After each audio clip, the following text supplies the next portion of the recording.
Bonjour tout le monde, nous avons avec nous aujourd'hui Gabriela Sinclair, mieux connue sous le nom de Cinca. Bienvenue. Merci. Merci d'être là.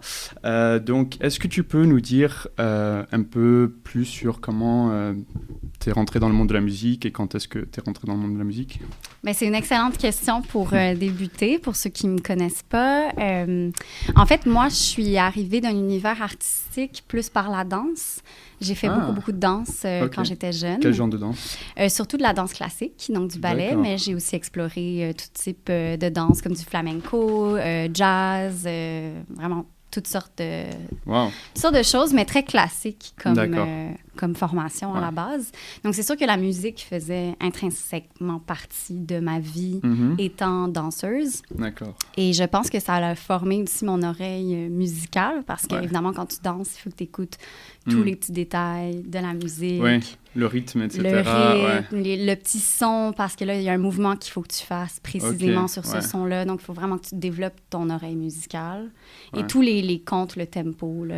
Ouais, j'y ai jamais pensé en fait. Ça. Par exemple, quand on beat match, on fait 1, 2, 3, 4. En fait, toi, tu avais déjà ça avec la danse. Exact. C'était déjà acquis là, depuis des années de background en danse. Donc, puis, c'était très artistique là, ce que je faisais quand j'étais jeune aussi. Donc, j'ai fait du piano, j'ai fait du chant, j'ai fait du théâtre. D'accord. J'ai fait de la peinture, j'ai fait toutes sortes de choses artistiques. Ouais. Mais j'avais jamais composé nécessairement ou j'avais jamais pensé que devenir DJ, ça serait une carrière éventuellement. Ouais. Mais de fil en aiguille, ma passion pour la musique était en quelque sorte reconnue là, dans mes groupes d'amis. On me demandait souvent de choisir la musique pour telle fête, tel road trip, tel X.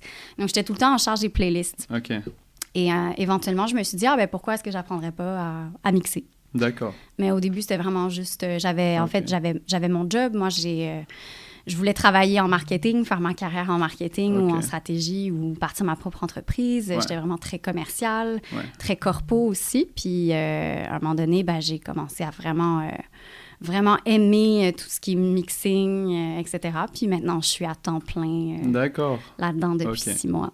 Alors, plusieurs questions. La première, c'est quand tu dis que tu as commencé avec la musique, on te demandait de faire des playlists, en fait, de mettre des playlists, etc. C'était quoi? C'était la musique électronique ou à cette époque-là, c'était autre chose? C'était de tout. Oui, c'était de tout. Puis il fallait que j'apprenne aussi à adapter selon mon audience parce que si c'était des amis de mes parents, je savais qu'il fallait que je mette des trucs un petit peu plus classiques, un peu plus old school. Est-ce que c'est un crowd qui préfère justement le hip-hop? Ou est-ce que c'est un crowd qui préfère l'électro? Fait qu'il fallait, un peu comme des DJ, il fallait que tu t'adaptes selon... Tu t'adaptes au crowd. Exactement. OK, d'accord. Et du coup, au fur et à mesure, toi-même, tu t'es plus dirigée vers la musique électronique? Oui, exact. D'accord. Ça a toujours été quelque chose qui me... Intuitivement, c'est difficile à expliquer, mais juste qui m'attirait beaucoup plus. J'aimais aussi découvrir... j'ai l'impression que c'est très, très, très vaste qu'on peut faire avec la musique électronique, qui n'est pas toujours le cas dans d'autres styles de musique. J'ai l'impression, en tout cas, c'est peut-être mon impression, mais j'ai l'impression que c'est un peu plus répétitif, un petit peu plus encadré dans d'autres styles de musique, tandis que dans la musique électronique, j'ai l'impression que l'univers est infini de ce que tu peux faire. Et dans la musique électronique, il y a tellement de sous-genres que c'est juste incroyable. Et ça continue à il y a toujours des sous-genres qui arrivent. Exact. Et tout le monde essaie d'innover encore à ce jour. Et voilà, c'est incroyable comme milieu et comme style de musique, à mon avis. Super. Et quand tu as dit que tu faisais du marketing, ensuite tu es passé à full-time, ça, c'est quand est-ce que tu as fait l'étape? C'était quoi le point culminant où tu t'es dit, je vais me lancer à 100% dans ça? C'est une excellente question, mais c'est sûr que c'est une réflexion que j'avais depuis au moins 1-2 ans. Mais j'ai jamais senti que c'était nécessairement le bon moment de quitter mon job. J'avais un job que, a priori, c'était vraiment super.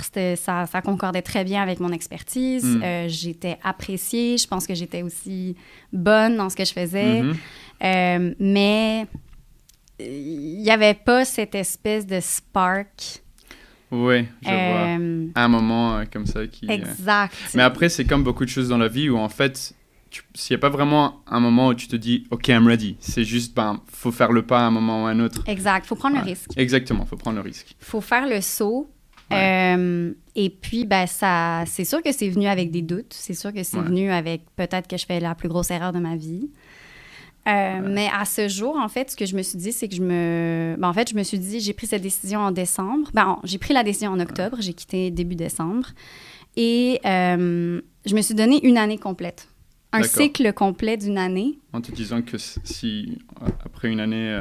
Je ne prends pas de décision avant un an. Donc, je me donne à fond. D'accord. Je me donne une année complète pour essayer et je assesse. Ouais. Je conclus ce qu'il faut conclure après un an. Est-ce que ça me convient toujours? Est-ce que je suis toujours heureuse? Est-ce que c'est viable financièrement? Est-ce que... Toutes les questions qu'on se pose dans la vie, même si j'ai des doutes pendant l'année, même s'il y a des moments qui sont plus difficiles, je n'arrête pas, je garde ma tête baissée, je continue de travailler fort et on verra au mois de décembre. Et ça, c'était quand? Ça, c'était donc au mois d'octobre et décembre, en fait, à l'automne l'année dernière, que j'ai pris cette décision-là. Donc... Ah oui, d'accord, c'était l'année dernière? Oui, exact. Waouh, t'as charponné depuis l'année dernière. Oui, exact. OK. Puis donc, je prendrai pas de décision drastique avant la fin de cette année, en fait. C'est ce que je me suis dit. D'accord. Ouais. Et pour l'instant, ça marche très bien. Ouais, pour l'instant, on touche du bois. Je suis super contente de cette décision. Ça m'a donné tellement plus de temps de me concentrer sur tellement de choses que j'avais en fait mis de côté alors que je travaillais 40 heures semaine. Ouais. Donc, c'est sûr que En fait, je suis rendue En fait, quand j'ai quitté mon emploi, je me posais la question, mais comment je vais occuper mon temps? Parce que j'aime être quelqu'un qui est occupé, j'aime faire beaucoup de choses. Et puis, je me posais vraiment la question, est-ce que je vais être suffisamment occupée? Puis finalement, je me pose vraiment la question à ce jour de comment je faisais. En fait, je faisais rien. En fait, j'ai l'impression que je faisais rien quand je travaillais à temps plein. Que maintenant, tu fais plus, hein? Que maintenant, je fais beaucoup plus de choses qui sont nécessaires et essentielles pour que le projet fonctionne. Est-ce que tu peux en nommer? Enfin, nous donner un peu plus de détails? Ne serait-ce que juste dans la production. Ouais. Moi, j'essaie de composer au moins une nouvelle chanson à chaque 2 semaines, donc 2 chansons par mois. Des fois, c'est sûr que c'est plus difficile. Des fois, comme là, la semaine dernière, j'ai composé une chanson, puis là, cette semaine, j'en ai déjà fini une en 2 jours. Des fois, la créativité vient, puis c'est plus efficace. Mais quand je travaillais à plein temps, même quand la créativité venait, mais j'étais au bureau, donc je pouvais pas me mettre sur Ableton, malheureusement. Donc, c'était difficile de créer, c'était difficile de composer la musique, puis mon flow de production ressemblait plus à une track par mois ou une track aux 2 mois. Ouais.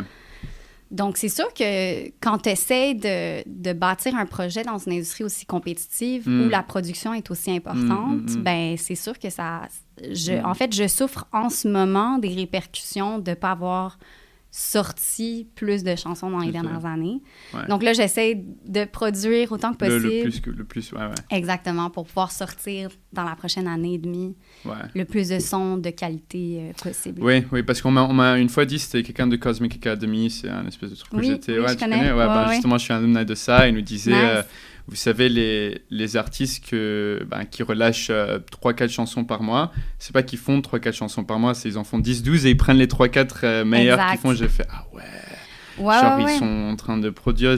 C'est que maintenant que j'arrive à faire une track en 2-3 jours. Encore, il faut ensuite la mixer, etc. avant de send au sound engineer. Mais ouais, c'est fou combien de temps, en fait, ça prend. Ça prend du temps. Puis ça prend du temps. Puis après ça prend du temps pour les labels, tu sais. Exactement. Tu pitches ta chanson à un label, ça prend à peu près 1 mois pour qu'ils disent qu'ils sont pas intéressés. Tu pitches à un autre label. Puis là, après ça, il y en a un qui est intéressé, mais ça fait déjà 3 mois que tu as fini ta chanson. Puis après ça, il dit « Oui, mais je peux juste la sortir dans 9 mois. » Fait que là, ça veut dire que ça va faire 1 an que tu as fini ta chanson. Ouais, c'est ça. Le label dont je t'avais parlé, qui en août, en fait, donc j'avais track A, B et C. Et j'ai envoyé à plusieurs labels. Et du coup, eux, ils m'ont répondu 1 semaine plus tard en disant ils veulent A et B. J'étais comme, ok, super. Du coup, j'ai signé A et B. Et ensuite, 1 mois plus tard, un autre label me dit ils veulent B et C. J'ai fait, ah bah merde. Désolé, B est déjà parti. Et C, je peux vous donner C. Et voilà, si d'autres chansons, ils ont dit non, on n'aime pas les autres. Du coup, je vais voir si j'arrive à faire un truc. Mais c'est comme ça, c'est toujours comme ça. Ça prend du temps, ces trucs. Et puis ensuite, quand tu sors la track, je sais pas pour toi, mais moi, j'ai l'impression que quand c'est un truc que j'ai fait il y a 6 mois ou 1 an, je l'aime plus trop et j'ai changé de goût. Ça représente pas trop... Tu perds ton excitation, ton momentum là, pour la chanson. Puis après ça, même... Moi, ça m'est arrivé, la chanson que j'ai sortie sur Anjuna Deep, Villeray, que ça s'appelle. Ah oui, j'ai sorti au mois d'août, mais ça faisait 2 ans et demi. Ah oui, ça fait 2 2 ans ans et et demi? demi que je l'avais fini. Ah ouais. Donc, je l'avais fini en D'accord. mars de 2021 Ok. et elle est sortie en août de 2023. Printemps, c'est 2024, non? Oui, c'est en janvier. Puis Oui. celle-là, c'est une des seules que j'ai sorties là, vraiment Directement. rapidement. Là. Est-ce que c'est ta voix dessus? Oui, Ah, super! c'est ma voix qui parle. Waouh, Ouais. super Ouais. beau. Ouais, Ouais. j'ai écouté, je me suis dit, je me demande si c'est elle ou pas. Ouais. Mais Ouais, c'est super, moi. ouais, j'ai vraiment beaucoup aimé ça. Merci. Toujours dans ma tête, la mélodie. Tin, tin, tin, tin, tin. Ta, ta, ta, ta, Ouais, ta, ta. j'adore les Ouais. trucs Organic House comme ça. Ok, super. Merci. Et ah oui, la question que je voulais te poser, c'est en fait, quand tu as commencé à composer, etc., t'avais commencé par quoi en genre de musique qui t'inspirait? Et en fait, tu as commencé quand exactement à composer? À composer, j'ai commencé en 2019. Ok. Sur Ableton? Ableton, ouais. D'accord. J'avais pris des cours. Ok. J'aime beaucoup. Je suis quelqu'un qui aime. J'ai toujours aimé l'école. Donc, Pédagogue. prendre des cours, ouais, c'est Ouais. ça. La pédagogie. D'accord. J'aime bien avoir ce contact-là aussi avec une autre Ouais. personne. Mhm. Fait que j'avais des cours privés Ok. avec la même personne qui m'avait enseigné à mixer 2 ans plus tôt, en fait. D'accord, ok. Donc Shout out à... je sais pas Charlotte qui. à Nico. Nico, shout out à Nico, ok. Puis, au début, c'est sûr que j'étais très intéressée par tout ce qui était afro, tout ce qui était percussif. Mhm. Mais j'aimais beaucoup aussi la melodic house, Ouais. le organique, évidemment. Mhm. Mais c'est sûr que après, tu sais, moi, j'ai appris à l'été 2019, donc 6 mois plus tard, il y avait une pandémie. Ouais. Donc, quand j'ai Ah oui, d'accord. composé Ouais. des chansons à ce moment-là, c'était des chansons plus calmes, Mhm. plus organiques, Ouais. parce qu'on sortait moins. Ouais, du coup, c'était plus l'occasion de rester chez soi et écouter. Exact, Voilà. et c'était plus ça qui m'inspirait. Mm. C'était plus ça que j'écoutais aussi. Tu sais, quand je voulais Mm. bosser sur un truc, je mettais des sets Ouais. organiques, je Ouais, mettais pas des 100%, sets 100%, ouais. grosses techno. Absolument. Non, je suis totalement d'accord. Donc, c'était plus ça qui sortait naturellement, Ouais. dû aux circonstances. Mhm. Mais maintenant que la pandémie, on l'a presque oublié, là, complètement Ouais, derrière ouais. nous, ben, j'ai envie de composer des trucs un petit peu plus Qui bougent un peu dansants. plus, Exactement. Donc, je compose vraiment moins de chansons organiques. Là. Ok, super. Et est-ce qu'il y a des musiciens qui t'ont inspiré? Des artistes, des musiciens, etc. Ben, c'est sûr que niveau électro, moi, j'ai toujours été très inspirée par beaucoup de femmes aussi. Là, quand j'ai commencé dans le Mhm. milieu, tu sais, il y avait énormément de modèles masculins. C'est encore le cas aujourd'hui, mais ça Mhm. s'améliore. Mais Ouais. j'avais très peu de modèles féminins quand j'ai Mhm. commencé à mixer et quand j'ai commencé à m'intéresser à cette industrie. Donc, tu sais, tout ce qui était, même dans les styles un peu plus techno, comme Nicole Moudabert, Amélie Lance, Charlotte De Vita, mais Mhm. aussi dans le mélodique, il y avait Eli Fur. Il y avait Elif aussi qui était très active sur les médias sociaux que j'admirais beaucoup. Mhm. Fait qu'il y avait comme quelques modèles féminins comme ça que j'aimais. Mhm. Puis point de vue musical, ben moi, tout ce qui est les légendes comme Lee Burridge, justement, Ouais. Hernan Cataneo, John Digweed. Ah oui, ce mec, c'est une légende, ce mec. C'est John ça, Digweed. c'est des magiciens, là. Ouais. C'est comme... Je l'ai vu à Stéréo à Montréal. À Stéréo, c'est le meilleur endroit pour, Ah bah oui, pour voir... Ben, pour voir presque tous les artistes, mais surtout des légendes comme ça, là. C'est... Digweed. Lui et Danny Tanaglia. Oui. Et, ouais. Non, mais déjà, Stéréo, quand mon pote... Parce que ça faisait quelques fois que j'allais à Montréal, c'était la 5e ou 6e fois, et à chaque fois, il me disait, faut qu'on aille à Stéréo, on n'y allait pas, on a fait pique-nique électronique, etc. Mais j'ai beaucoup de potes qui habitent là-bas. Et à chaque fois, je pensais qu'il overstated le sound system de Stéréo, mais quand j'y suis allé, je me suis dit, ah ouais. Ah ouais, c'est un autre niveau, là. C'est un truc de fou, en Ouais. fait, leur sound system. C'est Ouais. la clarté, le sub dans ton chest et tout. Ouais, la musique est forte, mais t'as pas l'impression Ouais. qu'elle est forte Ouais, nécessairement. c'est clair, juste- il n'y a pas de c'est distorsion. clean. C'est Ouais. exactement. C'est vraiment exceptionnel. J'ai eu la chance aussi de jouer là-bas. Ah, au puis- Stéréo? Ouais. Ah, super. Ouais, puis je joue... ils ont ouvert il y a quelques années le Stéréo Bar. Bar, ouais. Je sais pas si tu avais eu la chance aussi d'y aller. J'y suis pas allé, mais je connais enfin. Ouais, ben la prochaine fois, la 7e fois que tu vas venir à Montréal, tu iras Absolument. au Stéréo Bar. Ouais. Mais c'est bien aussi le Stéréo Bar. Le sound system, c'est pas exactement la même chose qu'au stéréo, évidemment, mais c'est quand même vraiment exceptionnel. Puis c'est cool aussi que ça soit des heures différentes, parce que des fois, peut-être que tu as un truc important le lendemain, puis tu peux pas nécessairement aller au lit à 9 h du matin. Ouais. Donc c'est bien aussi d'avoir une alternative avec des sons de Stéréo Bar. qualité. Là. Ok, absolument. Et j'ai vu que tu fais, alors bravo, beaucoup de touring, un peu partout, etc. Ouais. Est-ce que tu peux nous en parler Ouais. Quand est-ce que ça a commencé? Comment tu as eu tes premières dates, etc. Ben, c'est sûr que le touring, ça a toujours été quelque chose qui m'intéressait quand j'ai commencé. Moi, c'est le côté voyage, le côté découverte, le côté rencontre. J'ai, même avant de commencer à faire de la musique, dans mes jobs, je cherchais des jobs qui pouvaient me permettre de voyager. Ouais, d'accord. Donc, j'ai travaillé, par exemple, chez Air France KLM, qui m'envoyait justement à Paris en mission ou à Amsterdam ou d'autres endroits. J'ai travaillé après ça pour une start-up qui avait des bureaux partout dans le monde. Ça a vraiment été quelque chose qui m'intéressait vraiment beaucoup. Donc, disons que quand j'ai commencé à mixer et à produire plus sérieusement, j'ai tout de suite recherché les opportunités de pouvoir jouer à l'international. Et donc, j'avais commencé à me faire mes propres petits bookings en 2019. J'ai eu la chance de mixer, par exemple, à New York, à Toronto. Je m'étais trouvé une date aussi à Bali. D'accord. À Rennes aussi, ici en France. Donc, j'avais déjà commencé à mixer à l'international, mais c'est vraiment quand j'ai sorti ma chanson sur Anjuna Deep que j'ai approché, en fait, des agences de management et de booking. Et c'est là que j'ai pu, en fait, avoir cette espèce de crédibilité, là, de faire comme... J'ai signé une chanson sur un label important. Et là, on m'a pris plus au sérieux, puis c'est comme ça que j'ai développé. Donc, en fait, c'est quand tu as signé avec Anjuna Deep que tu as approché des agences, etc. Et ils ont vu et ils t'ont pris. Exactement, Et avant de signer sur Anjuna Deep, t'es passé par d'autres petits labels?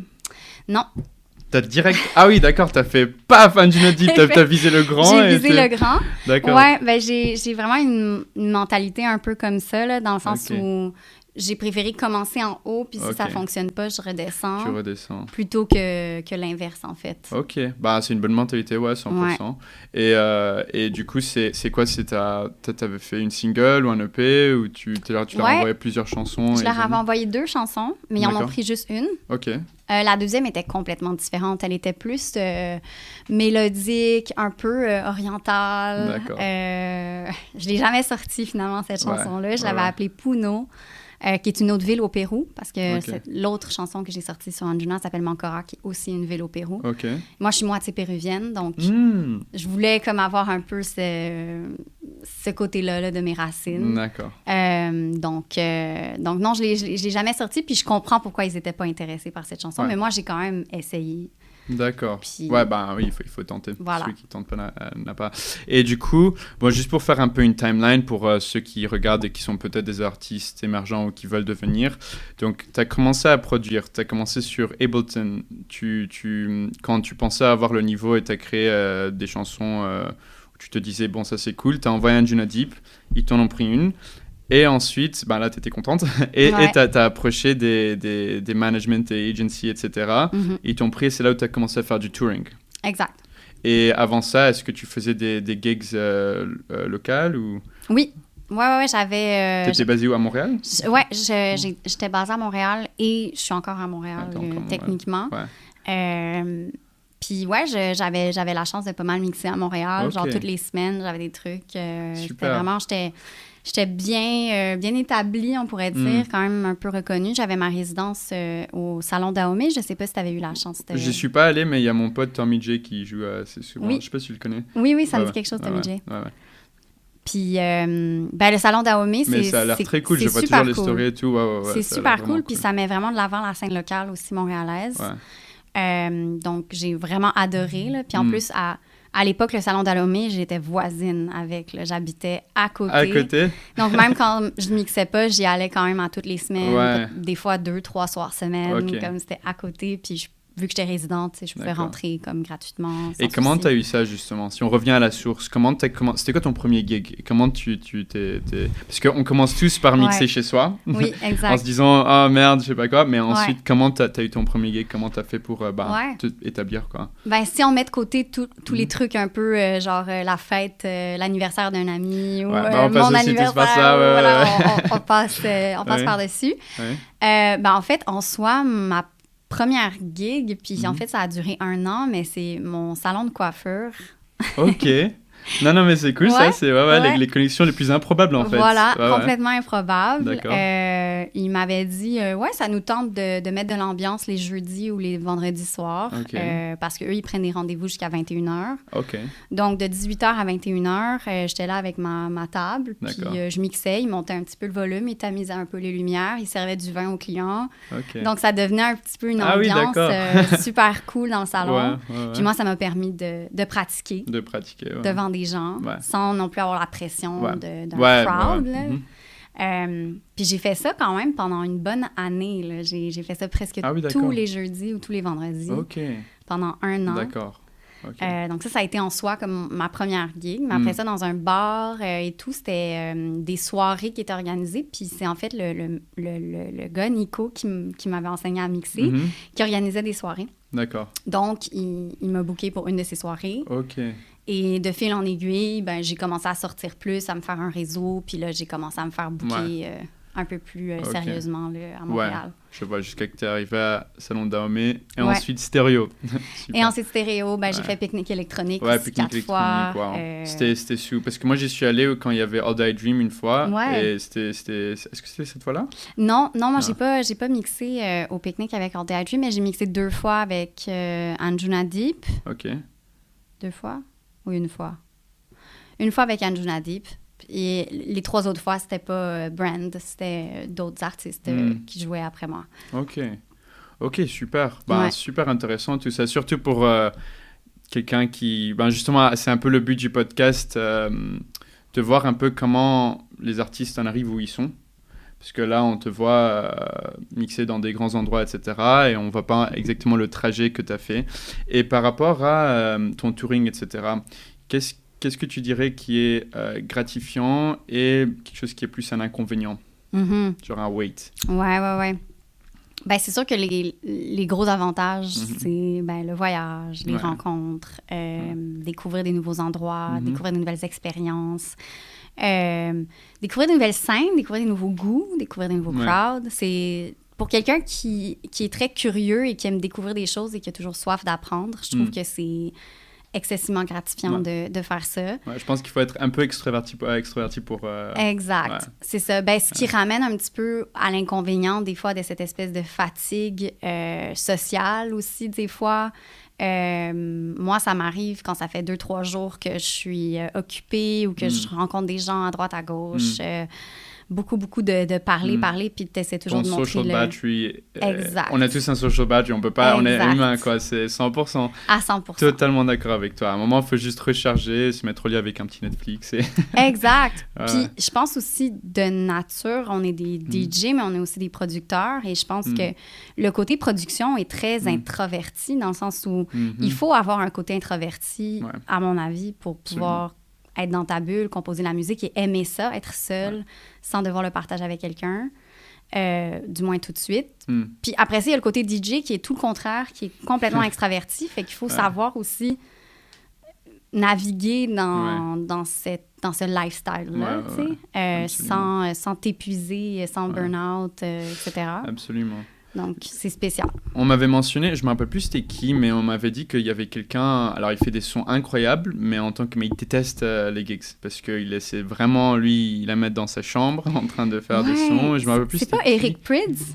Ah, c'est peut-être... Mais Eric Prydz, ça m'étonnerait, parce que ce mec, enfin, c'est grand show de ouf, etc. Ouais, mais je pense qu'il aime pas tourer.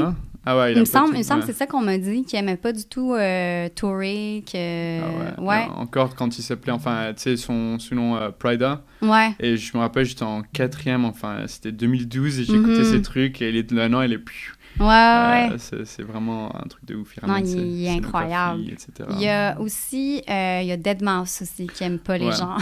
Ah oui, Deadmau5, ça c'est... Mais il assume, he's a known asshole, genre il assume totalement, tu vois. Il est comme, I'm an asshole, I know. Après, ce mec, genre, il faut pas être un asshole, mais je me dis, il est assez crédible pour être un asshole, tu vois, parce que genre, il y en a, juste ils se prennent la tête, mais lui au moins, c'est vraiment... il est au top. C'est ça. Puis ça révèle un peu son charme. C'est un peu son trademark. avec son Ouais, staple, c'est c'est genre Deadmau5. Il va t'insulter, Exactement. c'est une manière de complimenter, en fait. Bah, c'est comme, je sais pas si t'as vu la vidéo où il y a quelqu'un, tu sais, il y avait une chanson, je me rappelle plus si c'est Chords of Life ou quoi, mais en gros, il y avait pas de vocals dessus, et quelqu'un lui a envoyé une chanson où il a chanté dessus. Et du coup, il a écouté, et du coup, bah, il a signé direct le mec.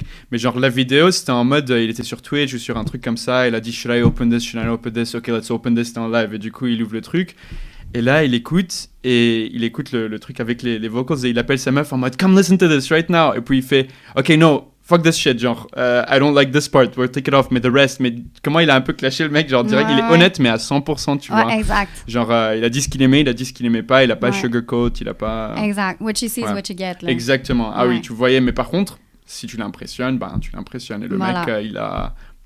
En même temps, c'était très très beau. Faut que je retrouve le nom de cette chanson. Le son. Ouais, exactement. C'est parce que la voix, ça a vraiment ajouté tout. C'est devenu une autre chanson complètement. Et du coup, en parlant de touring, etc., justement, quand on parle du social battery qui se déplete, etc., c'est quoi tes techniques pour est-ce que tu as des techniques de manière générale pour déjà se recharger, manage the stress, tout ça? Ouais. Ben, c'est sûr que ça vient, puis tu sais, chaque personne est différente, là, mais moi, ça m'aide beaucoup de ne pas faire trop de plans. Parce que j'avais tendance pas de planifier trop de choses quand je voyage. J'ai souvent eu tendance dans la vie à me surbooker.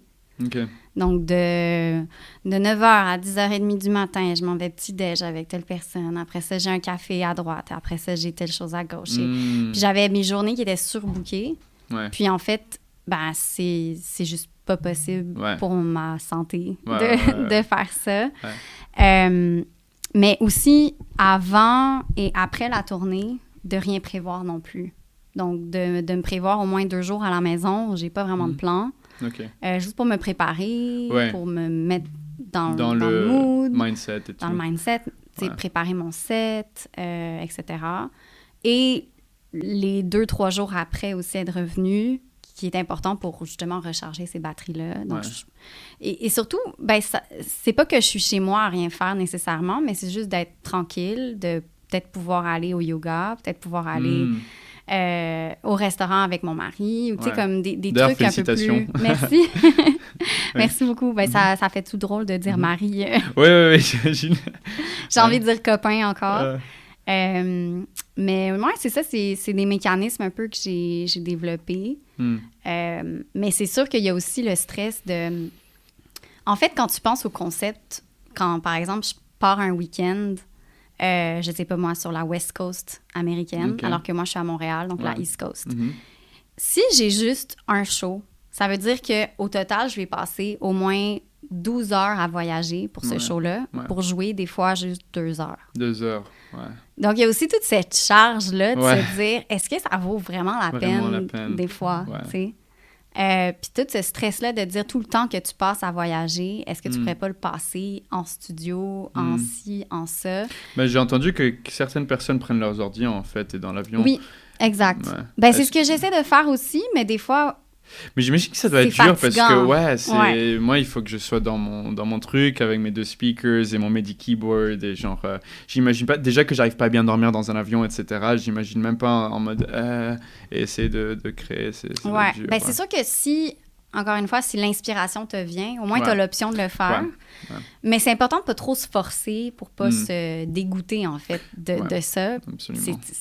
La ligne, elle est très mince entre la discipline, entre se forcer à faire quelque chose et de prendre la créativité et d'être un peu plus spontané. Donc, faut faire attention, mais ben, j'apprends encore, là, tu sais, ça fait juste 2 ans et demi là, que je commence à jouer à l'international. J'apprends encore beaucoup de ça, mais aussi un bon truc, c'est d'être accompagné. Donc, moi, j'aime beaucoup quand Marius, mon mari, vient avec moi ou quand des amis viennent. Ah, super.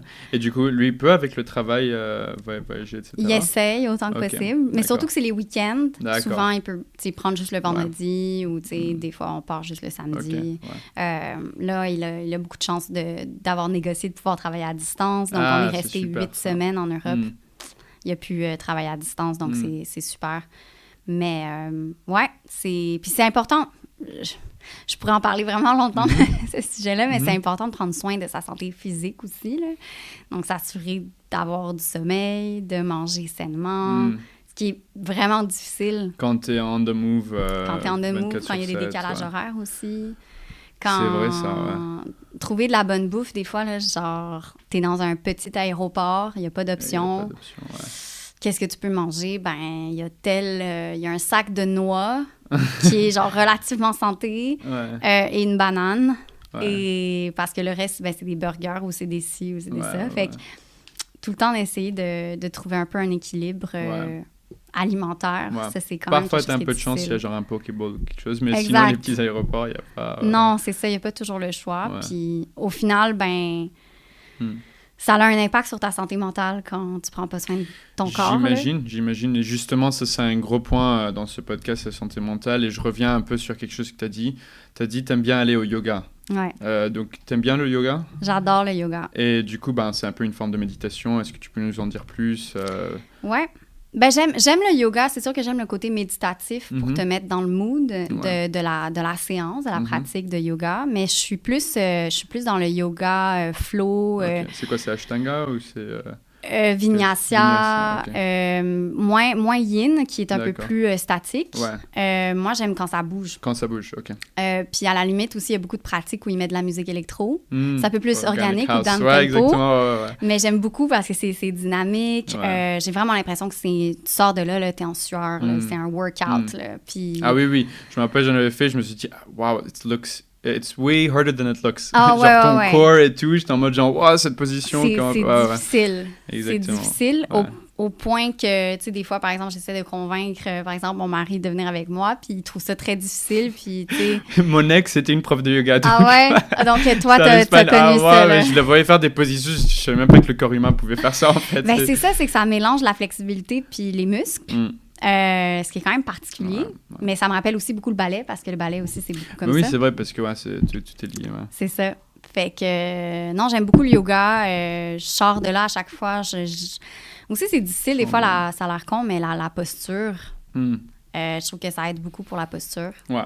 Puis, tu sais, des fois, on est souvent sur notre ordi. Et puis tu voyages beaucoup aussi. Donc, je sais pas comment t'as pas... Moi, à chaque fois, si je voyage trop sans dormir, j'ai des torticolis. Tu sais, genre, je regarde comme ça fait mal là. Et genre, j'imagine pas comment tu... le yoga, j'imagine que ça doit t'aider un peu. Ah ouais. Mais est-ce que tu sens physiquement, genre, the toll it takes on you quand tu voyages beaucoup? Ouais, puis surtout avec l'âge. Ça a l'air con, mais là, j'ai comme récemment commencé à avoir un peu plus comme des douleurs au haut du dos que j'avais pas avant. D'accord. Puis juste la fatigue générale. T'as quel âge, si c'est pas indiscret? J'ai 30. 30, ok. Ouais. Super. Toi? 28. OK. Ça s'en vient. 28 là, mardi dernier. Oh, bravo, bonne fête. Et du coup, alors déjà, j'ai vu que tu as fait ton Coachella debut. Ouais. Amazing. Trop bien ça. Merci beaucoup. Vraiment bravo. Hein. You're climbing the steps very fast and amazing. Et justement, j'ai l'impression que tu arrives bien à gérer ça, tant dans le plan mental que physique. Merci. Après, on est tous toujours dans la vie, enfin, just trying to find our way. Il n'y a jamais rien de 100% certain.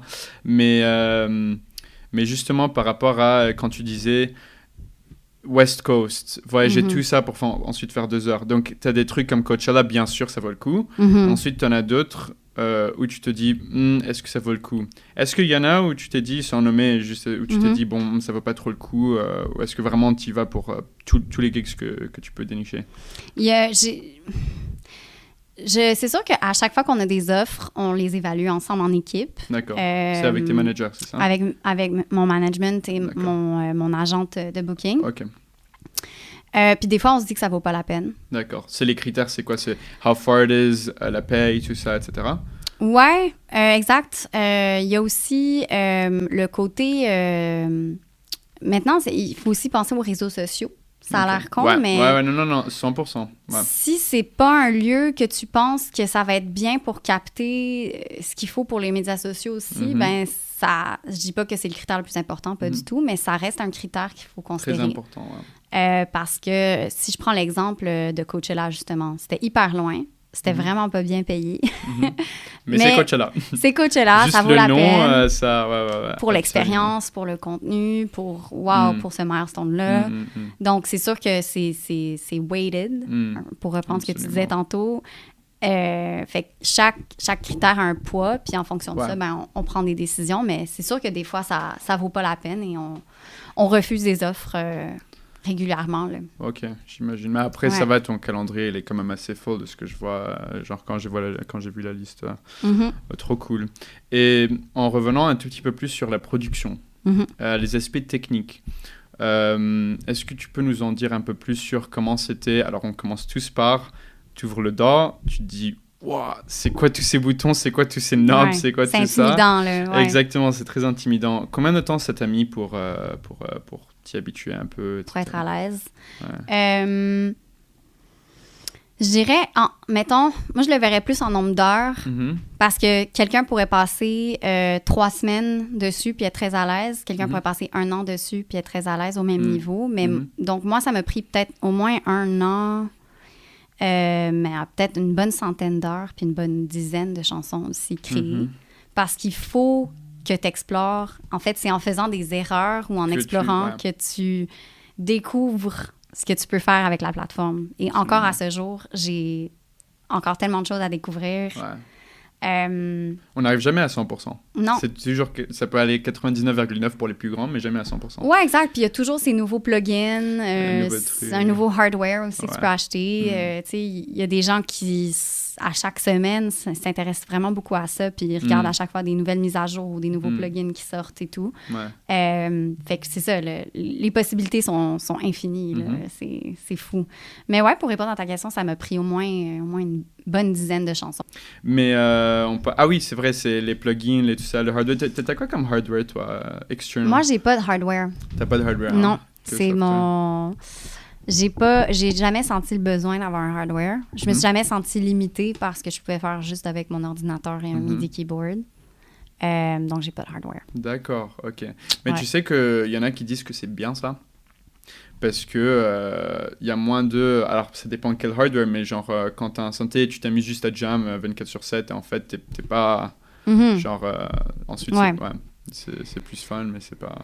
Mais il y a les deux côtés, quoi. Ouais, c'est ça, exact. C'est vrai que je peux moins jammer, là.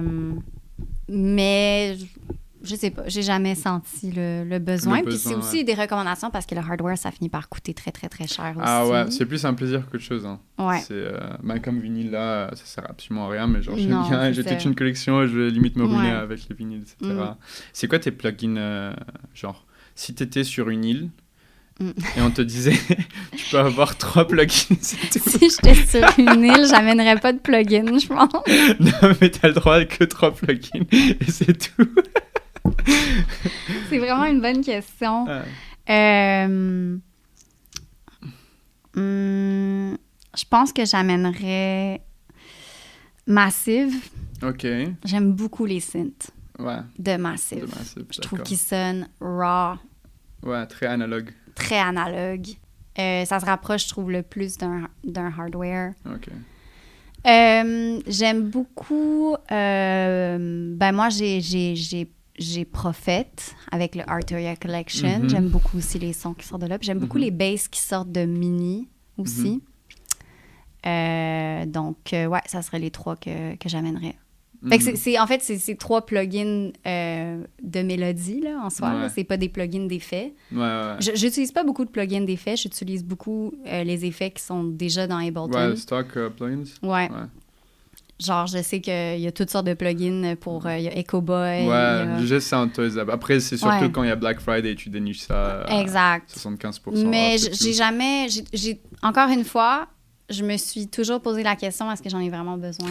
Pas vraiment. Hein. Tu sais, par exemple, j'ai un pote qui commence et quand il me dit quel plugin, quel truc, je dis, mec, en vrai, genre, tu peux faire une top-tier chanson avec tout ce qui est stock. Hein. Vraiment, c'est pas les plugins qui vont te... Alors, par contre, et c'est pas les effets, ça, mais Sound ID, je trouve que c'est vraiment important. Sound ID. C'est le plugin que tu mets sur ton master pour flatten the sound, tu vois, parce que chaque headphones, ils ont une courbe qui est... Ouais, pour le mix. Pour le mix, ouais, exactement, ça c'est différent. Ouais. Genre, ça, je dis par contre ça... prends-le parce que ensuite, genre, c'est fou la différence entre quand je le mets et quand je le mets pas, et tu vois que la courbe, par exemple, entre 100 et 300 Hz, elle est boostée de ouf, et tu dis, en fait, my bass is amazing, et en fait, tu joues ça sur un autre speaker, et tu dis, mais qu'est-ce qui se passe? Exact. Ouais. Est-ce que tu fais tes mix-down toi-même? Ouais. Nice. Ouais, je fais mes mix-down moi-même. Il y a eu beaucoup d'erreurs, trial and error, etc. Et ensuite, au fur et à mesure, c'est aussi comme... genre, j'en avais parlé l'autre jour à quelqu'un qui disait « Why does my mix sound muddy? Why does my mix sound muddy? » Et je dis « Écoute, mec, déjà, don't delete your songs, like, keep them, parce que tu vas voir que dans un an, tu vas les réécouter. » Et voilà, c'est comme moi, en privé, sur SoundCloud, il y a un an, et quand je les réécoute, it's mind-blowing. Et un autre truc, c'est j'avais vu, je ne sais plus comment il s'appelle ce mec, mais sur Insta, un ad d'un des best mixing engineers in the world, mais ça se voyait que c'était du gros marketing ce qu'il disait, parce que, ok, il a de la crédibilité, du coup, il essaye de faire de la thune, d'en tirer de la thune, mais il disait « This course is like all you need to know about mixing, and in 3 days, you're just gonna... tu vois. Et j'ai dit à mon pote, par exemple, tu prends ça, ça marche pas. Genre, ok, tu peux, si on prend le basket, t'as Michael Jordan, Kobe Bryant et LeBron James qui te font une masterclass vidéo sur comment tirer. Tu les regardes, super, mais tu vas sur le terrain sans avoir tiré, exact. Tu sais pas tirer. C'est de la pratique. C'est de la pratique, exactement. Genre, sure, he's gonna give you good advice, mais c'est pas en 3 jours que, bam, t'es le meilleur. C'est juste de la pratique. Et c'est pour ça que, just gotta trial and error, trial and error, trial and error. Exact. It's literally training your ears, en fait. Complètement. Puis train your ears dans différents contextes aussi. Fait que d'essayer tes tracks quand tu mixes dans tel club avec tel système de son. On est tous passés par le genre...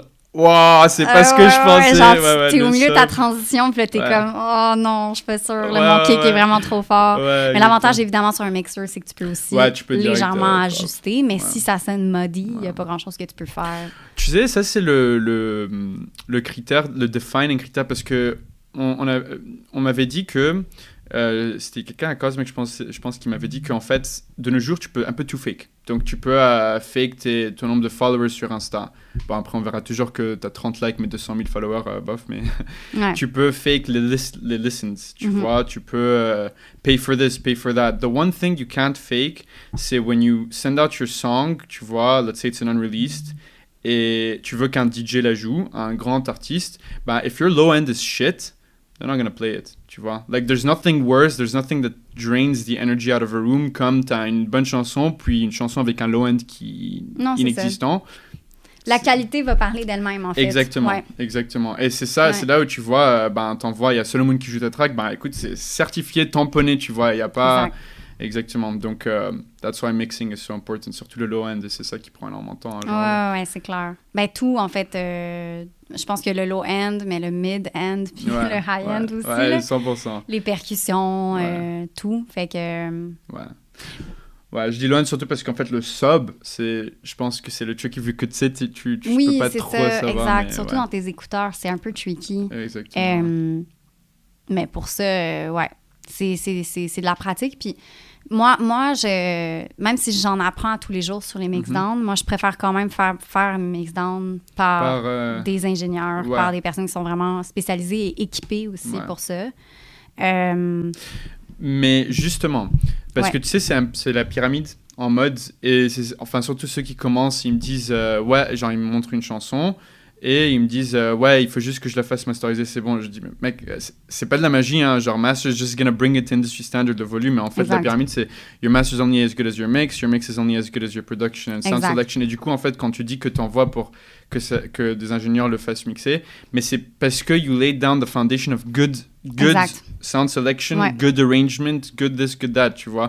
T'enlèves tout, tu t'envoies un truc où il y a tout est sur la même fundamental frequency, le mec, il va se casser la tête, il va exact. Pas trop, Puis des fois, ça m'arrive, tu sais, que pour moi, c'est prêt à mixer. Puis là, ils me disent, non, il faut que tu changes ton clap. C'est super, ça. Ils me donnent des conseils, Parce que généralement, juste ils prennent ton argent, ils font... non, mais avec lui, on s'est développé quand même une belle relation à ce niveau-là. Puis pour moi, c'est important aussi, tu sais, ton clap, il sonne pas assez dynamique dans les high-end. Moi, je prendrais... soit tu gardes ton clap, tu baisses le volume, puis tu rajoutes un snare un peu plus dynamique, ou tu le remplaces. Tu sais... D'avoir des conseils aussi comme ça me permet moi-même d'apprendre. D'apprendre, exactement. Puis de sortir avec le meilleur résultat possible pour le mix final. Parce que ça peut être aussi au fur et à mesure du mix-down. Il y a juste des volumes, il y a juste quelques EQ. Puis après ça, c'est après coup qu'on réalise qu'il faut remplacer le clap. Peut-être que dans mon pré-mix à moi, le clap, il sonnait bien. Mais après coup, on est comme, c'est vrai que ça pourrait être un petit peu plus dynamique. Ça pourrait être un petit peu plus intéressant. Fait que je trouve que c'est un ongoing. C'est pas comme une étape. Je pense que tu peux parfaitement revenir à retravailler ton sound design, à retravailler tes percussions, à remplacer ton kick s'il faut, revenir à la case départ si au mix, t'es pas satisfait du résultat. Fait que comme tu dis, il faut quand même que tu reviennes à la qualité des sons que tu choisis. Exactement. La fondation. Qu'est-ce que tu en penses de la phrase It's a race against time, dans le sens où quand tu commences une chanson, en fait, si tu passes trop de temps dessus, tu deviens un peu ear deaf, entre guillemets, et du coup, tu sais même plus si elle est bonne, si elle est mauvaise. Tu comprends rien, en fait, par rapport à ça. T'as un peu ce sentiment aussi, cet effet?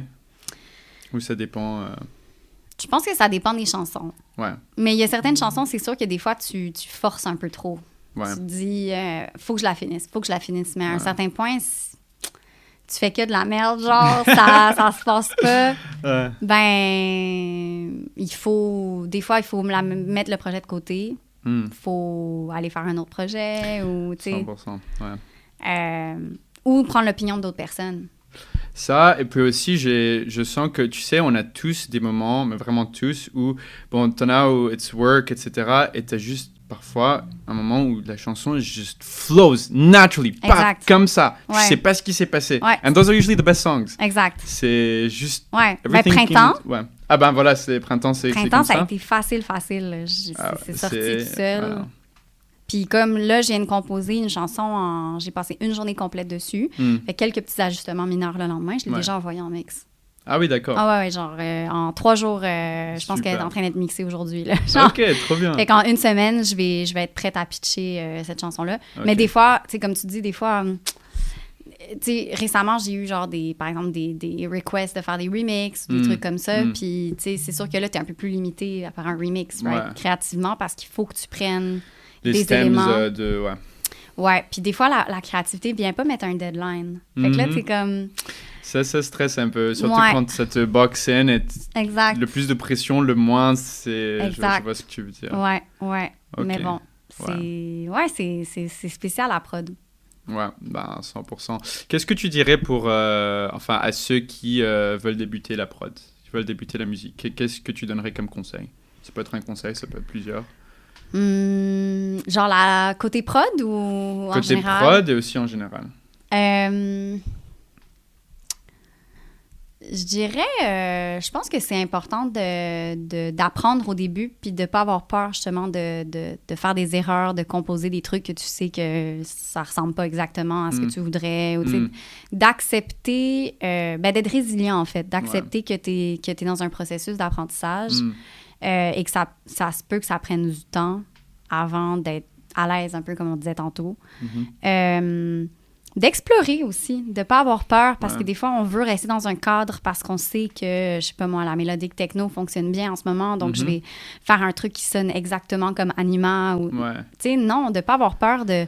OK, je vais faire un truc qui ressemble un peu à Anima, mais j'aime aussi Kind Music, donc je vais rajouter des percussions un petit peu plus afro. C'est ça qui donne ta touche artistique, en fait. Exact, puis j'aime un peu le côté organique, les sons un peu reverby dans l'univers, donc je vais rajouter ça, puis je vais rajouter ma voix qui fait un son d'oiseau, puis de juste comme te laisser explorer, puis ça se peut que ça soit de la merde. Mais au moins, tu as exploré, puis il faut juste considérer que dans ce processus-là, tu as appris.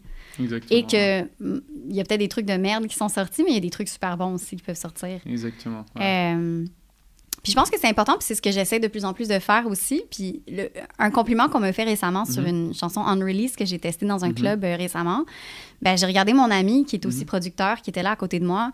Je lui ai dit « Hey, je suis en train de jouer une chanson que j'ai finie il y a 2 semaines. Puis là, il me dit genre « Hey, c'est cool, c'est drôle, j'arrive pas à identifier le genre. » Ça, c'est une bonne chose. Là, je suis comme, c'est une bonne chose. I have something here. C'est quand même un compliment de se dire, OK, genre, on peut pas me mettre dans une case, on peut pas dire que je suis en train d'imiter. It's uncategorizable in all the good ways. Exact. Et les gens dansaient et les gens appréciaient parce que c'était pas non plus complètement comment dire, flyé ou exploratoire. Fait que ça rejoignait suffisamment les gens, tout en évitant de te mettre dans une case vraiment particulière. Après, c'est comme ça que les sous-genres se développent. Hein. C'est exact. Quand les gens essayent des choses nouvelles, etc. Ouais. C'est super cool, ça. Ouais. Ben, écoute, j'ai hâte de l'écouter quand tu vas la relâcher. Et du coup, en ayant toute cette expérience que tu as maintenant, si tu pouvais te dire quelque chose à toi-même il y a quelques années, quand tu venais de commencer, tu te dirais quoi en rétrospective? Ouais, je pense que je dirais la même chose. Ouais, la même chose. C'est sûr que, tu sais, comme on disait au début, tu sais, j'avais pas beaucoup de temps parce que je travaillais à temps plein et tout, mais je pense que j'aurais dû passer plus de temps en prod, plus de temps à apprendre, plus de temps à moins être frustrée parce que ça fait 2-3 mois que j'ai pas réussi à composer la chanson, mais j'en ai composé 5. Ouais. Mais d'accepter ce processus-là, je pense que ça m'aurait beaucoup servi de faire ça dans le début. Ouais, je vois. Je vois. Ok, super. Et si tu pouvais changer une chose, ou plusieurs si tu veux, dans l'industrie de la musique, qu'est-ce que tu changerais? Ça a l'air con, mais le sexisme. Le sexisme, hein. On en parlait avec Cécilia, justement, avec le syndrome de l'imposteur. Ouais. Ça commence un peu à s'ouvrir. Mais comme j'avais dit avant, c'est triste quand on entend des choses de « Ah, mais c'est parce qu'elle est belle, ou parce qu'elle a des seins, ou parce que je sais pas quoi. » Et justement, on voit pas tout le travail qui a été fait par la personne, et ensuite la personne réduit tout ça à ça. Ouais, il faut comme tout le temps travailler fort pour notre crédibilité. C'est comme à double tranchant parce que autant que certaines personnes veulent de l'inclusion et de la diversité, et donc ils vont redoubler d'efforts pour booker plus de femmes. Donc, des fois, c'est vrai qu'on se fait booker, tu sais, à talent égal à peu près. Tu sais, des fois, ils vont préférer la femme pour avoir plus de diversité. Mais si au final les gens pensent que je me fais booker juste parce que je suis une femme, ça veut dire que moi, il faut que je travaille 3 fois plus fort pour prouver ma crédibilité. Ouais. Donc, c'est comme à double tranchant, puis c'est... Ouais. Je trouve que, en tout cas, moi, je sais même pas si je vais vivre dans un univers musical, dans la musique électronique, où c'est complètement égal, puis qu'il n'y a pas de biais, puis qu'il n'y a pas de préjudice, puis de sexisme. Il y a tellement de travail à faire, il y a tellement de gens qui sont dans cette industrie depuis longtemps et qui pensent d'une certaine façon et qui vont encore rester pour 10-15 ans et qui vont encore penser de cette façon-là pour les 10-15 prochaines années. Mais j'ai l'impression que les nouvelles personnes qui arrivent dans l'industrie commencent de plus en plus, en tout cas, c'est mon souhait, commencent de plus en plus à avoir cet esprit-là un petit peu plus ouvert. Et il y a de plus en plus de femmes aussi qui rentrent dans l'industrie dans d'autres rôles que d'artistes. Donc, il y a de plus en plus de bookeuses, de managers femmes, de bookeuses agentes, PR, etc. Moi, perso, mon équipe, c'est juste des femmes, présentement. Oui, j'ai vu dans les mails, c'était deux femmes. Oui. C'est un peu comme une coïncidence. C'est pas parce qu'elles sont des femmes, c'est vraiment juste parce que ça a donné. Puis je travaille super bien avec elles. Donc, mon agent de PR, ma manager et mon agent de booking, des femmes. Ça se passe super bien. Donc, je pense qu'il y a place à amélioration. Donc, pour répondre à ta question, ça serait vraiment le truc que j'aimerais qu'il change. Je vois. Et encore, là, on parle de se faire booker ou quoi, mais tes crédibilités en tant que telle, juste tu ouvres Spotify ou Apple Music et tu vois tes chansons et tu les écoutes, ta crédibilité, elle est là. Il n'y a aucun doute dessus. Quand tu écoutes ça, c'est vraiment super. Enfin, moi j'aime beaucoup. Parce que, merci beaucoup. En vrai, j'en avais parlé dans un autre podcast, c'est la musique, c'est subjective. Mais, genre, par exemple, moi, j'aime pas le reggaeton, personnellement. Mais tu montres une chanson reggaeton bien produite, je te dis, ça, c'est une chanson bien produite. J'aime pas le reggaeton. Objectivement. Exact, mais objectivement, c'est un son de qualité. Ouais. Et du coup, justement, c'est ce que je veux en dire, c'est que quand on écoute tes chansons, c'est des sons de qualité, tu vois. Merci. Voilà, donc bien sûr. Et une dernière chose, est-ce que tu peux nous raconter une anecdote, si tu veux, celle de la story qui m'a bien fait marrer ce matin. C'était ce matin ou c'était hier? C'était hier. C'était hier. J'ai tellement rigolé parce que je venais de me lever et j'ai vu ta story et ça m'a bien fait marrer. Ouais, je peux raconter. C'était la première fois qu'on allait à Berlin, puis à part quand je suis allée quand j'étais toute petite, là, mais première fois en tant qu'adulte, puis j'ai été bookée. Fait que, tu sais, moi, je suis jamais allée dans les clubs. Je sais pas trop exactement ils sont où. Puis Berlin, c'est beaucoup une culture un peu underground. Fait que c'est pas écrit les noms des clubs super clairement. Mais En gros, c'est ça, il est à peu près 15 minutes avant mon set. On décide de prendre un Uber parce qu'on est pressé. Puis le Uber nous dépose. Il y a un club, on rentre dans le club. Moi, je dis au mec en avant, « Salut, moi, c'est Cinca, je joue dans 15 minutes. » Il me pose pas de questions. Parfait, viens avec moi. Me fait un petit tour aussi du club. Nous donne les bracelets. Nous dit, « Hey, je reviens avec vos drink tickets. » Puis là, on attend même, j'ai même une photo dans mon portable. Mon copain a pris une photo de moi, là, comme c'était, tu sais, j'étais là, on attendait. Puis j'étais en train de me dire, c'est pas exactement comme les photos que j'ai vues de ce club-là, mais peut-être que ça a changé parce que je suis jamais venue de toute façon. Et aussi à Berlin, un autre aspect de la culture underground, c'est qu'ils prennent vraiment pas beaucoup de photos puis vraiment pas beaucoup de vidéos à l'intérieur des clubs. Donc, tu sais, c'est difficile de vraiment se faire une idée. Absolument. Et là, il y avait un DJ qui jouait, puis là, je m'en vais le voir. Puis là, je lui dis, c'est bon si je commence en 5 minutes, on se fait un câlin, je lui présente mon mari, nanana.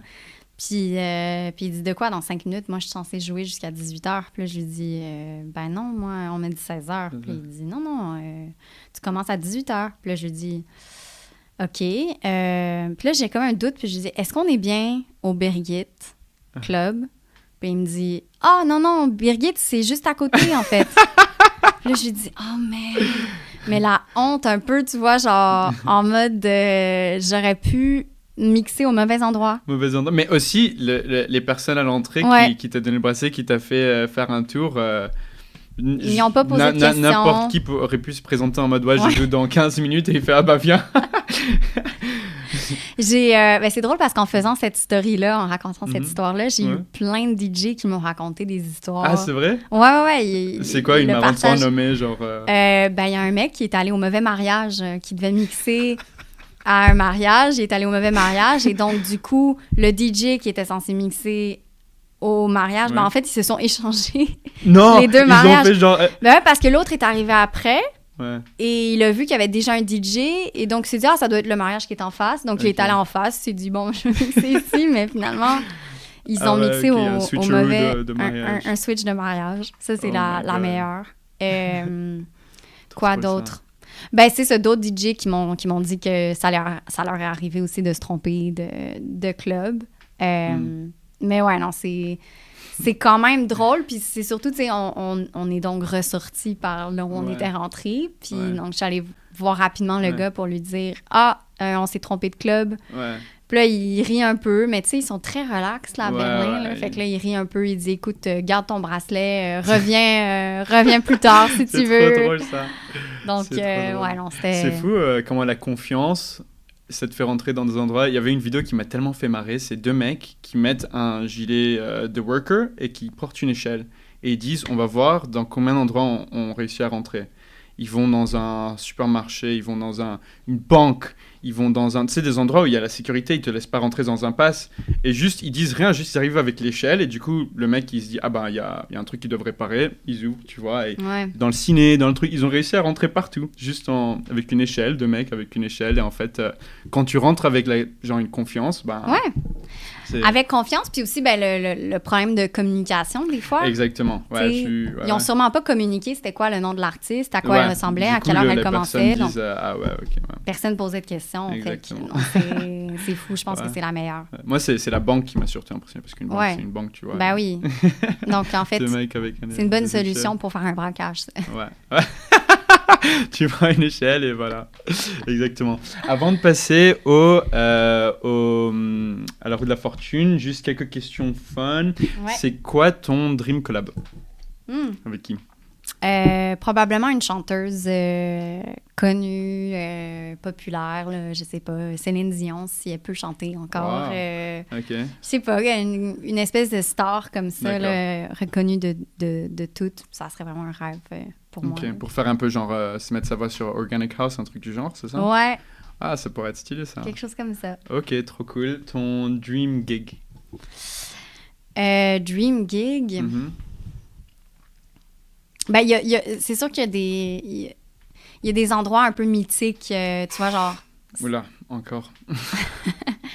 Il y a des endroits un peu mythiques comme Savaya, Bali ou Tomorrowland, des beaux endroits comme ça. Fait que Probablement Tomorrowland, mais Tomorrowland Winter, je pense que je suis vraiment intriguée de jouer en pleine montagne, comme ça, sur la neige. Ouais. Okay. On va ignorer. Ouais. Donc, ouais, ça serait probablement Tomorrowland Winter. OK. Et ton dream back-to-back? Mon dream back-to-back.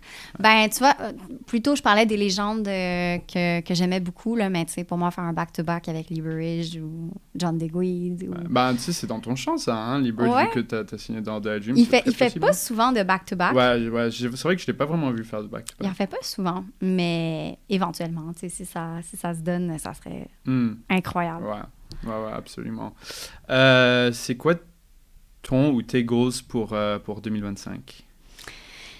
Ben, ça revient un peu à ce qu'on disait tout à l'heure, mais mon but, c'est de sortir vraiment plus de sons. Ouais. J'aimerais ça que 2025, ça soit l'année où je sors le plus de sons que j'ai jamais sortis.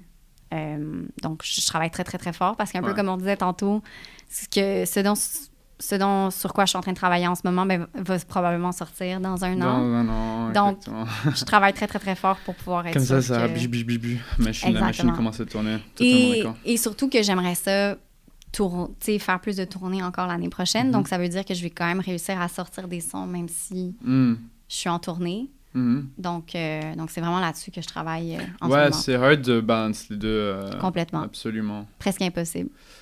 Ouais. Mais c'est pour ça que les gros artistes qui sont tout le temps en tournée, ils ont des équipes de production. T'sais. Ils envoient des idées, mais après ça, ils ont toutes des équipes qui produisent pour eux. Là.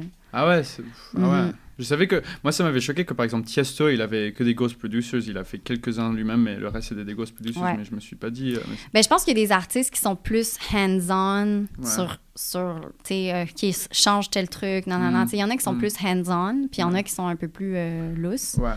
Moi, pour ma part, pour l'instant, à part les mix-down, puis c'est toi qui fais tout, des petits conseils ou ajustements, c'est pas mal moi qui fais 99% de la Et c'est bien parce que tu t'apprends, tu progresses, etc. 100%. Ouais, puis ça me permet d'en fait vraiment faire exactement ce que j'ai en tête. Ouais, exactement. C'est ça qui fait Cinca. Exact. Super. Est-ce que tu as des hidden talents? Des hidden talents. Ouais. Ou un hidden talent, n'importe quoi. Bah déjà, c'est cool que tu danses. Hein. Tu nous as dit que tu danses. Je danse, mais je danse plus vraiment. Là. Je sais pas si ça serait un hidden talent maintenant.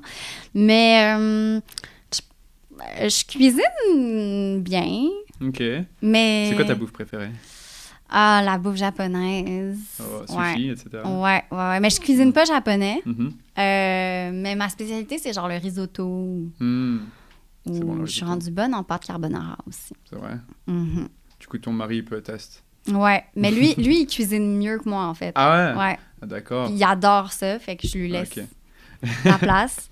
Mais ouais, ça serait comme un hidden talent. Ça a l'air plate, hein? Ouais. Mais c'est bien, comme ça, quand tu rentres dans un long gig, long voyage, etc., ben, t'as un bon truc à manger, etc.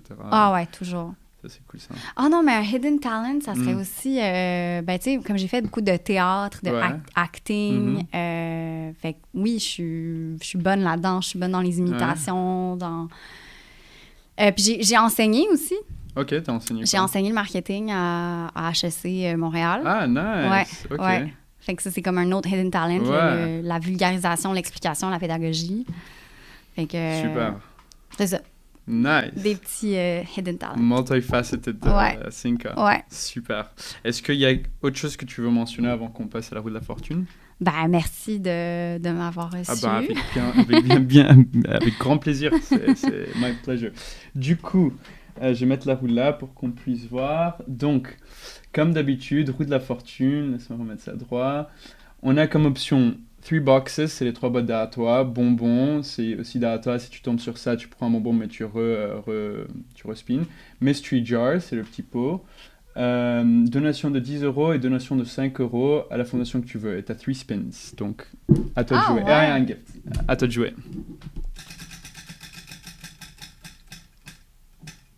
Three boxes. OK. Fait que là, je choisis... Ouais. Je prends la boîte au complet? Ouais, prends la boîte et sors ce qu'il y a dedans. C'est trop cute! J'adore! Faut que tu le nommes là maintenant. Faut que je le nomme? Faut que tu le nommes. Moi, ce qui me vient, c'est Tom. Tom? Ouais. Ben écoute, c'est Tom. C'est Tom. Ça va être ton compagnon de producing de ce que tu veux. Tu peux l'accrocher sur ton vélo. Oh et avec God. le vent, ça paf. Mais tu sais quoi, je vais l'amener à Burning Man. C'est Ah trop cute. Trop cool. Ah, mais tu vas jouer à Burning Man là bientôt? Ouais. Trop bien. Ouais. Ah, c'est un honneur que tu ramènes un truc que je t'ai Oui. donné à Burning Man. Ah trop ouais, drôle. non, mais c'est parfait. Je trouve ça trop drôle. cute. Merci. Avec grand plaisir. Je peux garder la petite boîte aussi? Ah non, mais oui, garde-la. non, mais je vais t'en donner une autre, celle qui Ok. n'est pas numérotée, D'accord, t'inquiète. parfait. Et du coup, go ahead, another spin. Another spin. Mystery jar. C'est là. C'est ça? Ouais, et du coup, prends un petit papier. Puis le petit papier, je vais l'amener à Burning Man aussi. Tu y arrives? Ouais, c'est un peu airtight. Ouais, voilà. Alors, qu'avons-nous? Joke. Raconte-nous une blague maintenant, Non, sans penser. c'est- Vas-y. Oh mon Dieu. Une joke. Anything, vite. Le principe, c'est qu'on te met de la pression, du coup. Du coup, Mais là, tu racontes n'importe Il n'y a quoi. rien qui sort quand T'as je veux pas un faire des jokes. knock-knock, t'as rien, t'as... OK. Mhm. C'est deux filets de viande qui jouent à cache-cache. Ouais. Qu'est-ce que l'un dit à l'autre quand il le cherche? Je sais pas. Où est-ce que t'es caché? Nice. C'est comme les trucs sur Carambar. T'inquiète que moi aussi j'ai des blagues Oh, comme ça. ouais, Mais je justement, sais, t'es pas la c'est première à avoir cringe. une blague comme ça. Bah, du coup, encore un spin. Mais je pensais, en Mhm. voyant le joke, je pensais que c'était toi qui allais me faire une joke. Ah non, Ça faut aurait été- mettre sur le spot. Hein. Ah ouais, c'est Sinon, ça. c'est trop facile. 10 € de donation. Ah! Alors, qu'est-ce que tu veux? À quelle foundation veux-tu Ben, probablement une foundation. T'es pas obligé de choisir maintenant, mais tu... Ouais? Ouais. Parfait. Ben, je Ouais. vais y penser, mais probablement... Ben, j'imagine qu'il faut que ça soit en France. Non, c'est où tu veux dans le monde. Hein. OK. Je t'enverrai des liens. Ok. Et je ferai ça. Merci. Et du coup, le last step, c'est... Alors, une seconde. Ah, j'aurais bien aimé qu'on se prenne un shot. Ah, de ça? Ouais, exactement. T'as envie? Un Oui, peu, peut- ouais, peut-être. Ah, vas-y. Ah, tu regardes en Je mode, peux. est-ce qu'il est là? Après, c'est pas fort. Est-ce que c'est Ah, acceptable? exactement. Mais à 17h30, ouais, c'est bon. C'est pas fort et je vais pas remplir au complet. Hein. C'est comme un dessert. Exactement. En plus, c'est trop bon, c'est de la figue. Ouais, c'est ça que tu disais que t'as ramené ça de Croatie. De Croatie. En plus, c'est aged parce que c'était en 2015, je pense, que j'ai pris ça. Oh my God. 2015, 2016, un truc comme ça. Et du coup, Merci beaucoup. avec grand plaisir. Paf. Ben, on fait cul sec ou on déguste? Tu préfères quoi? Bon, on peut déguster. On peut déguster. Voilà. Cheers! Cheers. À go tempo. Asinka. Mm. C'est bon, non? Tu vois, Ah, c'est délicieux. on Ah, dirait ça pas que coule tout seul. c'est hyper C'est un alcoolisé, petit c'est sirop tranquille. Ouais, exactement. vraiment soft, ouais. Ouais. Rakia, ça s'appelle. Mm. C'est leur truc traditionnel, en fait. Mm. Au- J'adore. On était à Airbnb avec des potes. Alors, ces mecs d'Airbnb, ils étaient jeunes et ils étaient tarés d'une manière drôle, en mode, ils aimaient beaucoup le rakia. Et du coup, aussi, ils fumaient de la weed. Bref, c'était un Airbnb assez cool où on s'était dit, ah bah en fait, on n'est pas tombé sur un vieux relou qui nous dit, ouais, il est 22h, allez vous coucher. Mhm. Et finalement, on était dehors. Il y en a un qui s'étouffe parce qu'il a avalé du mauvais trou, tu sais, quand merde. tu Ouais, vois, ouais. et du coup, genre, il commence à tousser beaucoup, et moi, je tape sur le dos en mode You okay, you're okay? Et je lui dis, should I get you water? You want water? Et il me fait, rakia. Je dis, putain, mais ils sont fous, c'est genre, Ils sont fous. genre Nick-Lo, ramène-moi de la rakia. Il est en train de mourir. Et non, Lui, le dernier truc qu'il veut, il veut pas de l'eau, c'est... il veut de la rakia. Je me suis tapé une grosse barre en mode, mec, t'es sérieux? Mais c'est là où j'ai C'est compris, des ouais, malades. c'est vraiment... Mm. mm. Ouais, c'est super bon. Merci beaucoup. Mm. Avec plaisir. Alors, je vais juste faire en sorte que... Voilà. Et t'inquiète, bouge pas, je vais m'approcher. Ah merde, il y avait le flash. Bon bah... Paf. Cool. Cool. Et du coup, ben écoute, Sinka, merci beaucoup d'être venu sur le podcast, de nous avoir partagé tes histoires et tes insights. C'est vraiment super sympa. Merci à toi. Je pense que les gens qui regardent vont beaucoup apprécier, vont beaucoup apprendre. Et I wish you très bonne continuation dans ce que tu fais. Merci. Et j'ai hâte d'écouter tout le reste de tes productions et de tes gigs. Merci. J'ai hâte d'écouter aussi tes prods puis de continuer d'écouter les podcasts de Go Tempo. Merci. All the best aussi. Et du coup, c'est la fin de l'épisode 7. Tune in for next episode. Merci. Ciao.